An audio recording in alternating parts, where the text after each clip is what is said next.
Y también tenemos hermanos de Venezuela y una hermana del Japón que ya son parte de nuestra iglesia, ¿no? Ya son, diríamos, parte de nuestra congregación. Así que los invitamos para que también los que puedan conectarse 7:30 por el Zoom, ¿verdad? Ahí vamos a estar. ¿Alguien más? ¿Algún testimonio más? Yo Sí. quería dejarles saber a la congregación que el niño que estaba recluido hace 2 días le dieron de alta y gracias a Dios a las oraciones que también oramos por él en el curso de oración los martes, Eso. ya está en su casa, está contento, la familia feliz. Amén, amén. Otra oración contestada, gracias a Dios. Y Queríamos orar por la familia de Henry, el señor que perdió a su esposa, sí, sí. por la forma en que él entendió la palabra y dijo que él quería buscar a Dios para poder reunirse con su esposa Ya. en el cielo. Y creo que hay que orar por eso. Sí, sí, esta semana un familiar de Odalis pasó a la presencia de Dios y ella, la familia me invitó a oficiar tanto el velorio como el entierro y el viudo, el señor Henry, se mostró muy abierto y eso fue lo que dijo, ¿no? Lo que Rocha ha repetido, dijo, yo quiero estar bien con el Señor porque quiero volver a ver a mi esposa en el cielo, ¿no? Así que vamos a estar orando por esta familia también, para que el Señor pueda obviamente bendecirlos y poner consuelo y paz en sus corazones. Muy bien, si no hay ninguna otro testimonio o petición, todo está. Nos alegramos que Cintia ya está encaminada con un ginecólogo, ¿verdad? También ha sido motivo de nuestras oraciones, nos alegra mucho, Cintia, eso. ¿Por qué no oramos un momentito? Padre, en esta mañana queremos darte gracias porque tú eres un Dios que contesta las oraciones y gracias por los testimonios que hemos escuchado ahora, que nos animan, Señor, nos animan a seguir intercediendo, a seguir suplicando por otros, y te rogamos que tú sigas bendiciendo a aquellos que necesitan ánimo, consuelo, que necesitan fortaleza física. Son varios de nuestros hermanos que están en esa situación. Bendícelos en este momento donde quiera que ellos estén. Y ahora te ruego, Señor, que tú bendigas, sigas bendiciendo nuestro servicio, particularmente ahora que vamos a abrir tu palabra, Señor, que tú nos hables, que tú nos confortes, que tú nos alimentes con ella. En el nombre de Jesús oramos. Amén. Amén. Amén. Amén. Hoy quiero hablar sobre lo que el propio Señor Jesús dijo respecto a su venida. Este ya la serie número 12. Prácticamente hemos estado más de 3 meses, con algunos domingos que no lo hicimos, casi 4 meses predicando sobre los temas más importantes que Jesús tocó con sus discípulos. Este es el último de la serie, que van a ser 2 domingos en verdad. Va a ser este domingo y el próximo domingo. Y quise ponerlo en el PowerPoint porque siempre cuando se habla de la segunda venida, tanto se ha escuchado sobre la segunda venida, que a veces hay mucha confusión, hay muchas teorías, hay muchas, hasta conspiraciones, ahora que está de moda todo eso, ¿verdad? Que confunden a los creyentes y todo lo demás. Entonces, solamente por razones de claridad, por razones de que se pueda entender lo más claro posible, he querido ponerlo en un PowerPoint. De esa manera podemos entender lo que el Señor Jesús quiso decir. Mateo 24, en verdad es todo el capítulo. Hoy solamente hemos leído hasta el versículo 13, el próximo domingo será del 14 entonces en adelante. La Alianza Cristiana y Misionera. La Alianza Cristiana y Misionera tiene como uno de sus pilares justamente que Jesús viene como nuestro Rey, ¿no? Es Jesús salva, ¿qué más? ¿Qué más? Santifica y Cristo viene otra vez. Así que cuando pensamos en que Jesús viene, estamos hablando, hermanos, que así como en el Antiguo Testamento hubo muchas profecías señalando la primera venida de Jesús, en el Nuevo Testamento también encontramos muchas profecías que hablan entonces de la segunda venida del Señor. Lo que es, hay más de 2000 referencias bíblicas sobre el regreso de Jesús a la tierra, imagínense, más de 2000 en la palabra. Y para cada profecía acerca de su primera venida, hay 8 profecías acerca de su retorno. O sea, noten ustedes si esto no será un tema central en las Escrituras. 2 acontecimientos se entrelazan aquí en Mateo 24. Hay, si se quiere decir, 2 temas principales. El primero es el juicio, ¿verdad? Ahí estamos. El primero es el juicio venidero sobre la ciudad de Jerusalén y el segundo es el final de la historia de la humanidad. O sea que para las Escrituras y el propio Señor Jesús, el fin de la historia es un hecho que viene. No es un hecho de si vendrá o no, sino es un hecho de cuándo va a ser, ¿no? O sea que es algo que va a acontecer. Y el Señor Jesús entonces lo encara de esa manera, y por eso decimos que la profecía bíblica es como ondas causadas por una piedra que se arroja a una piscina. Ustedes tiran un objeto al medio de una piscina y se forman inmediatamente ondas, ¿verdad? La profecía bíblica es así. La profecía bíblica tiene un epicentro y de ahí entonces el cumplimiento se va extendiendo como si fueran esas ondas. Por eso es que a veces es tan complicado entender las profecías, porque uno puede pensar o uno a veces razona diciendo, pero el Señor habló de esto hace 2000 años y nada ha pasado. Bueno, ha pasado muchas cosas en los 2000 años, porque son como ondas, primero más chiquita, luego más grande, hasta que vendrá una que colmará toda entonces la piscina. Pero miren lo que dice versículos 1 al 3 del 24. Cuando Jesús salió del templo y se iba, se acercaron sus discípulos para mostrarles los edificios del templo. Respondiendo él les dijo, ¿veis todo esto? De cierto os digo que no quedará aquí piedra sobre piedra que no sea derribada. Y estando Jesús sentado en el monte de los olivos, los discípulos se le acercaron aparte diciendo, dinos cuándo serán estas cosas y qué señal habrá de tu venida y del fin del siglo. Y miren entonces que la palabra nos dice que Jesús sentado en el monte de los olivos, de donde se miraba el templo, que hasta el día de hoy es así. Esa foto que ustedes ven de Israel, ¿no? Con el famoso 2 meses, la cúpula esa de la mezquita de Omar, justamente se ve desde el monte de los olivos, ¿verdad?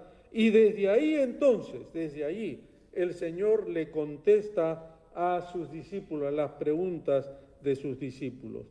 Porque cuando ellos le preguntan, ¿cuándo se destruirá este templo? ¿Cuándo será el fin del siglo?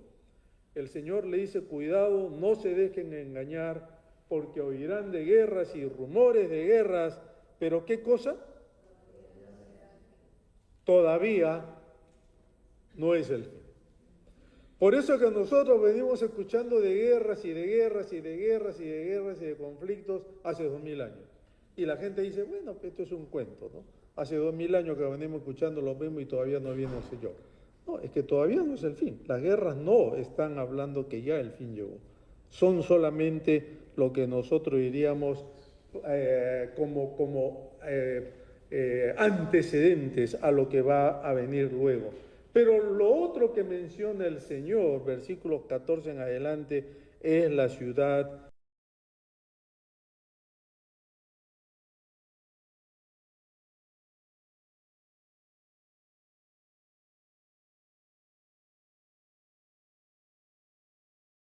Jerusalén era amurallada, totalmente.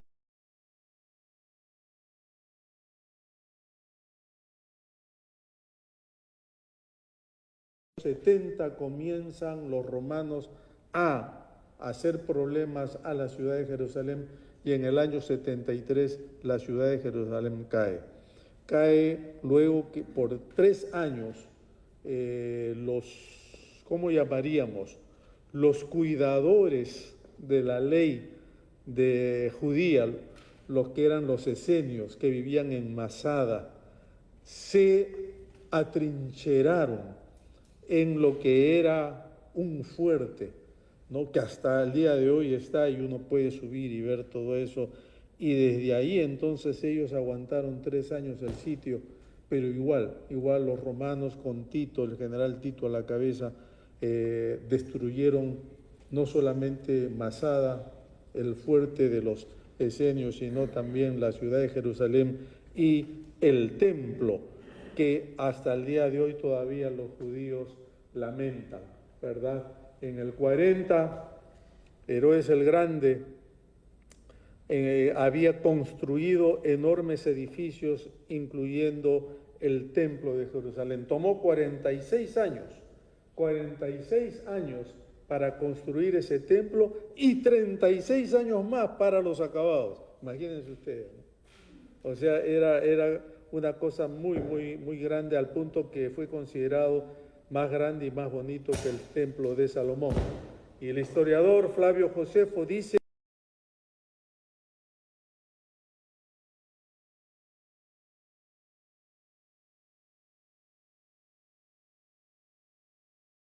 ustedes saben perfectamente que en nuestros países la cultura maya, la cultura inca, la cultura azteca revestían de oro.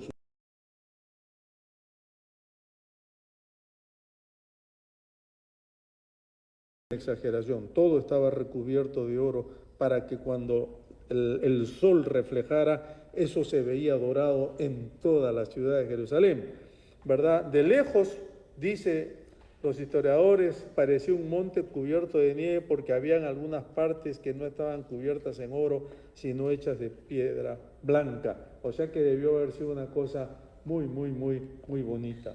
Lo cierto es que 4 años después de terminado el templo, entonces ese templo fue totalmente destruido. Y esto es Masada.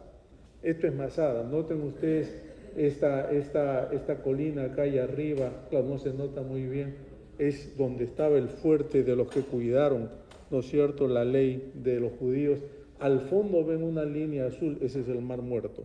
O sea, desde arriba se ve el Mar Muerto. ¿Cómo los romanos entraron, hermanos, arriba? Porque eso es muy alto. Es una cosa impresionante que, claro, 3 años les tomó a los romanos llegar hasta arriba y destruir entonces todo aquello. Ahora, miren ustedes que la palabra nos dice, ¿verdad?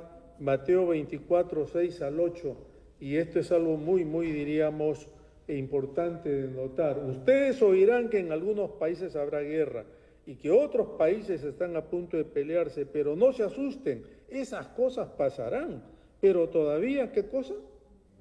No será el fin, ¿no es cierto? Porque los países pelearán unos con otros, pero eso es solo el principio de todo lo que el mundo sufrirá. Y creo que esto de acá nos habla de algo que estamos nosotros en el día de hoy viendo, que es la segunda parte de la profecía del Señor Jesús, ¿verdad? Que hay una crisis sociopolítica, habría una crisis sociopolítica que anunciaría su segunda venida. Hay crisis en todos los órdenes, las naciones están en crisis, hay guerras en el Medio Oriente actualmente, en África y en Europa del Este, hay conflictos en América Latina y hay inseguridad y violencia en las calles de los Estados Unidos como quizá en otras oportunidades o en otros momentos no se ha visto. Y cuando nosotros pensamos, queridos, en todo eso, tenemos que darnos cuenta que esta ola de violencia, esta ola de crímenes, esta ola de todo lo que nosotros vemos en el día de hoy, el Señor ya lo había mencionado, el Señor ya lo había anunciado como presagios, antecedentes de lo que sería la segunda venida suya. Siempre hubo guerras. En los tiempos de Jesús, la guerra más atroz, como ya dije, fue contra los romanos, donde Tito tomó Jerusalén y la destruyó. Indudablemente, esa fue la primera señal, la primera parte del cumplimiento de la profecía de Jesús. Pero en nuestros días, hermanos, la escala, ¿verdad?, a la que se está registrando en cuanto a las guerras es espantosa. Miren ustedes que han muerto más de 100 millones de personas en el último siglo, sin contar los que mueren en nuestro país por la violencia, que no es una guerra declarada, pero es una guerra al fin y al cabo. Lo que es más, las armas nucleares y las armas químicas, dicen los expertos, podrían destruir a nuestro planeta por más de 50 veces, sin contar obviamente todo lo que el daño que ya se está haciendo en el día de hoy. Y miren también que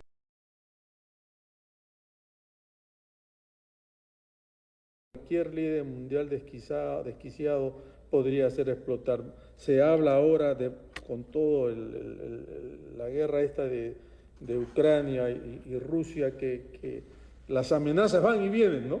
Que se pueden emplear armas atómicas y todo lo demás. Hermanos, que no nos extrañe si a alguien que está medio desquiciado, o sea, medio trastocado, hace uso de ello, y no necesariamente o rusos, ucranianos, pero puede ser cualquier otro líder mundial que tenga acceso a esto. Y de ahí que nosotros tenemos que preguntarnos, ¿verdad?, si por ejemplo los más de 800 tratados de paz que hay a nivel mundial en el día de hoy, ¿funcionan o no funcionan? Hay más de 800 tratados de paz. Sin embargo, seguimos todavía en una era de conflicto que no sabemos en qué va a terminar. Bien decía Pablo, cuando digan paz y seguridad, entonces vendrá destrucción repentina como los dolores a la mujer encinta y no escaparán. Y Pablo está hablando de la segunda venida del Señor. Lo que significa entonces que hay lo que llamaríamos, hermanos, una seria advertencia de parte del Señor. Una seria advertencia. En el sentido que la paz, ¿no es cierto?, no va a ser necesariamente algo que los seres humanos vamos a lograr, sino va a ser algo que Dios mismo tendrá entonces que imponer. Pero una segunda cosa que el Señor dice en su profecía es que habrá hambres, y lo hace con plural, ¿no? Hambres y terremotos en muchos lugares, y nuevamente,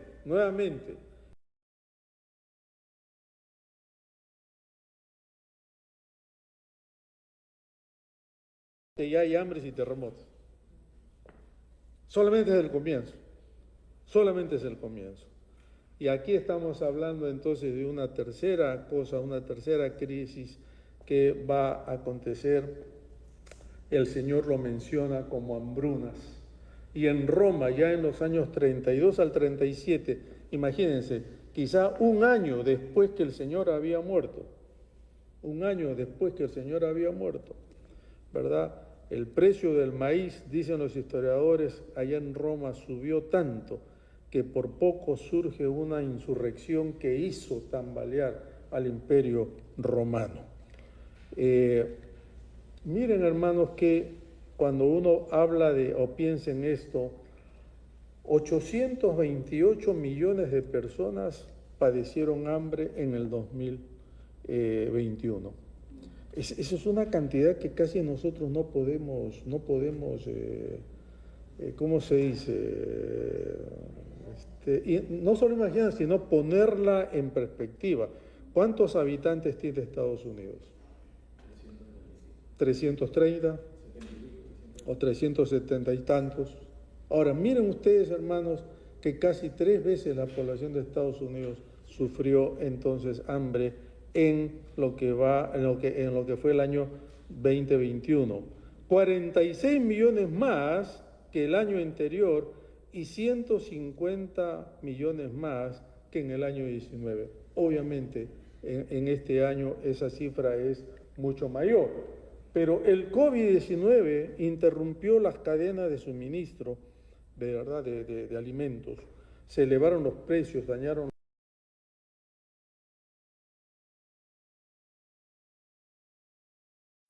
a los pobres.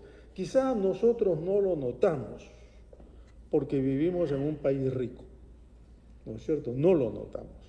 Pero miren, hermanos, que quizá poco a poco nosotros vamos a ir notándolo más. Yo recuerdo cuando hace pocos meses hubo escasez en el mercado y los huevos se pusieron a más de $12, $13 la docena. Todo el mundo andaba como loquito, ¿no? Porque decía, ¿cómo los huevos van a subir tanto? Pero es que así es. Y cuando nosotros pensamos que la guerra en Ucrania está agravando la alimentación, puesto que Rusia y Ucrania son exportadores, los primeros exportadores de granos y fertilizantes en el mundo, entonces tenemos que pensar que todo esto no se va a acabar. Ahora, miren, yo quiero decir algo más con relación a esto. Nosotros estamos acostumbrados a estas fotos de hambrunas y casi siempre son lo que llamamos, ¿no es cierto?, en países del tercer mundo. Acá no se ve muy bien, pero no importa. Y siempre pensamos en eso. Me puse a revisar un poquito lo que significa la crisis alimentaria en el mundo hoy. Y diríamos, mi asombro, cuando tú pones en internet crisis alimentaria en el mundo, no solamente se habla de la gente que no tiene qué comer, sino de la gente que come mal. ¿Me explico? La gente que come mal. Y resultó que algo que yo no sabía era que México, por ejemplo, es el país con, diríamos, más gente desnutrida o mal alimentada en el mundo. Porque México come mucha comida rápida. Estados Unidos anda por ahí también.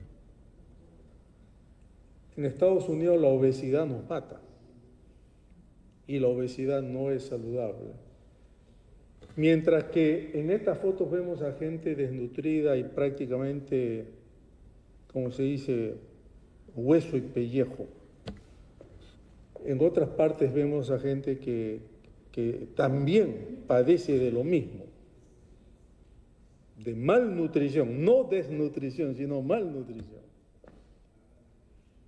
Y todo eso indudablemente afecta lo que se llamaría, hermanos, el bienestar de la gente, que en un sentido, ¿verdad?, cuando la palabra y el Señor habla de hambres y de todo lo demás, nos está hablando de lo que sería una...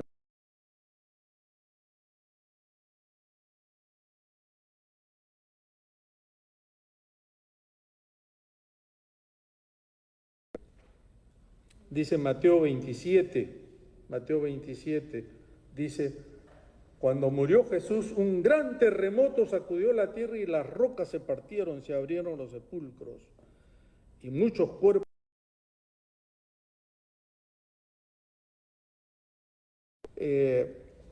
Algunos estudiosos han dicho de que esto no se puede probar.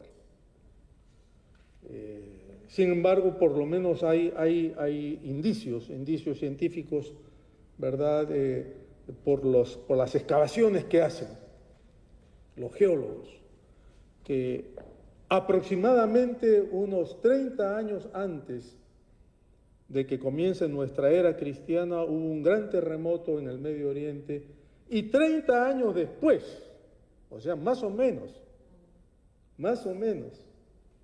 por la fecha en que el Señor pudo haber muerto, porque se supone que el Señor fue crucificado en el año 31 o 32 de nuestra era. Hubo otro gran terremoto, un gran terremoto que sacudió todo. Claro, solamente la Biblia lo menciona, no hay otros escritos que lo mencionen.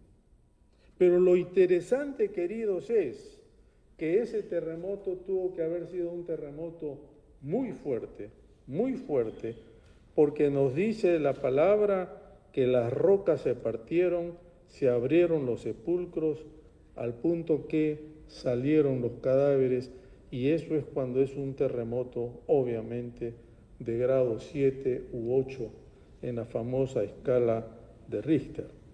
Pero aparte de eso, yo me ponía a pensar, queridos, que ese temblor o ese terremoto fue más grande que un simple fenómeno natural.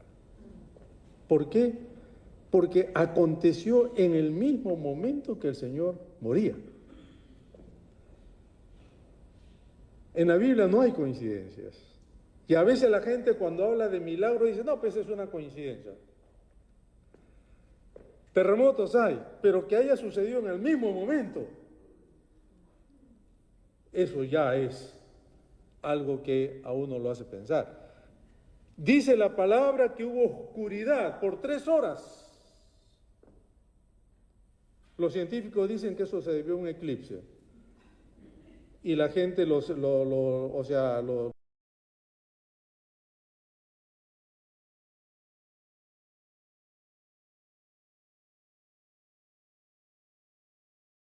que después de terremotos fuertes hay oscuridad. Eso sí se ha visto. Que el velo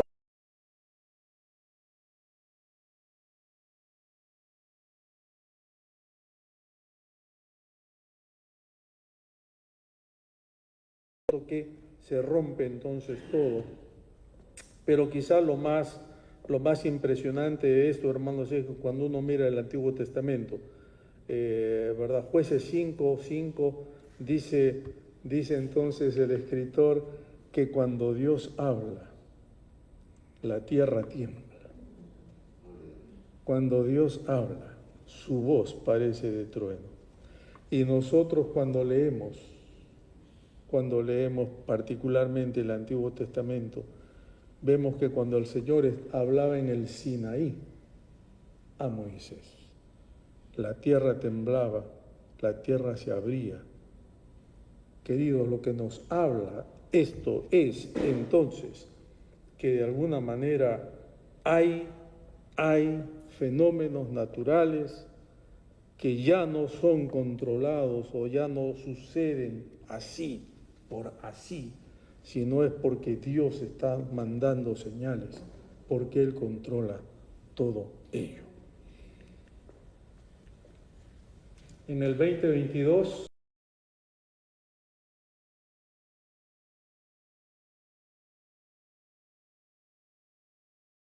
en la escala de Richter a nivel mundial. En el 2023, o sea, nuestro año, ya van 8.000. Yo me preguntaba, ¿Dios nos estará hablando? Dios nos estará hablando. Nuevamente,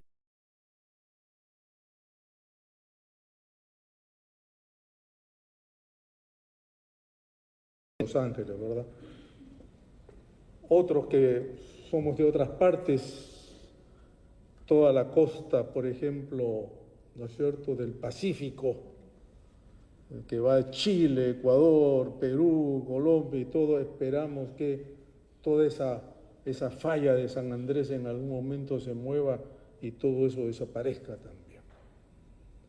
Y miren ustedes, hermanos, que cuando uno piensa en esto, en verdad, a uno se le pone los pelitos de punta, porque una cosa es estar cómodamente sentado en tu casa viendo las películas de terremotos y entonces otra cosa es cuando la tierra empieza a temblar y tú no sabes qué está pasando, no sabes qué está pasando y no sabes si eso en algún momento va a parar o no.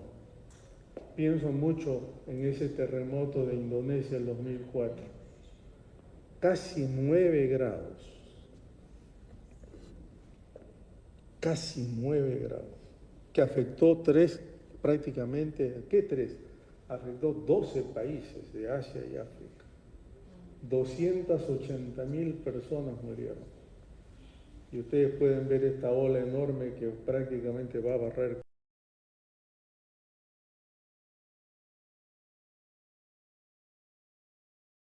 Hablando a través de todo esto. Lucas 21, Lucas 21, que es el otro pasaje paralelo a lo que está el Señor hablando, ¿verdad? Dice de una manera muy, muy cruda, tengan cuidado, no pasen el tiempo tomando y emborrachándose, no se dejen arrastrar por las preocupaciones de la vida o no podrán pensar claramente. De repente llegará el fin y los agarrará por sorpresa. Caerá como una trampa sobre todos los habitantes de la faz de la tierra. Por eso siempre deben estar alerta. Pidan fuerza para poder resistir cuando se enfrenten a todo esto que ocurrirá. Miren eso, a todo esto que ocurrirá. No dice que puede ocurrir. A todo esto que ocurrirá y así poder presentarse ante el Hijo del Hombre aprobados. El creyente siempre ha mirado el retorno del Señor no con miedo, pero sí con mucho respeto. Y el creyente ha sido la tradición del discípulo de Cristo de siempre decir, ¿no es cierto? Yo estoy listo para irme, sea que me muera en este momento o sea que el Señor venga en este momento. Y de ahí que los creyentes siempre hemos dicho, ¿estás listo? ¿Estás preparado? ¿Estás vigilante? La próxima semana vamos a hablar un poco, terminando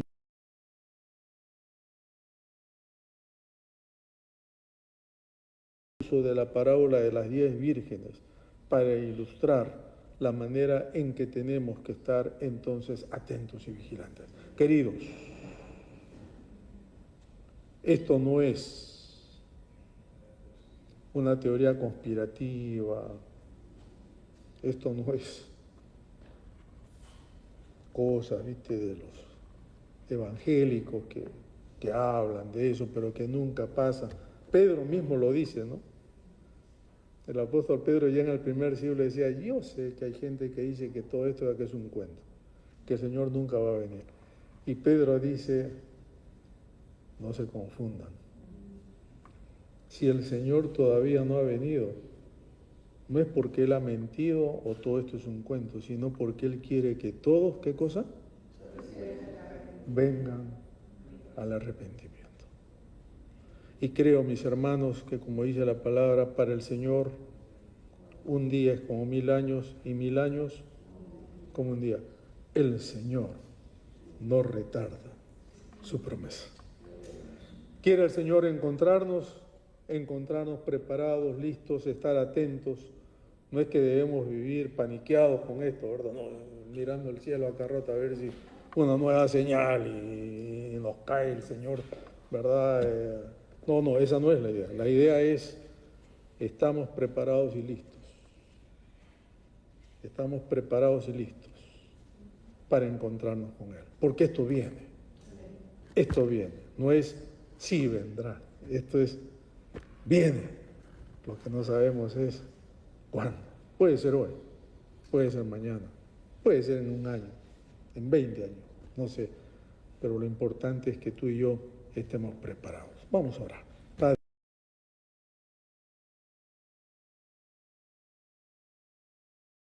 tuya, esta profecía tuya que nos alerta, que nos estar preparados, listos para recibir. Señor, gracias porque un día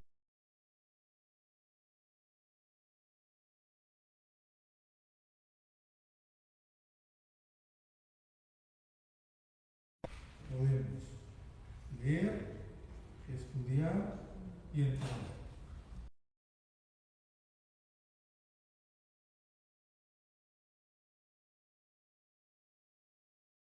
En la congregación estar listos para conocimientos.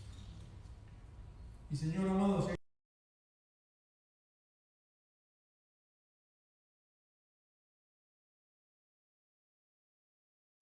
puedas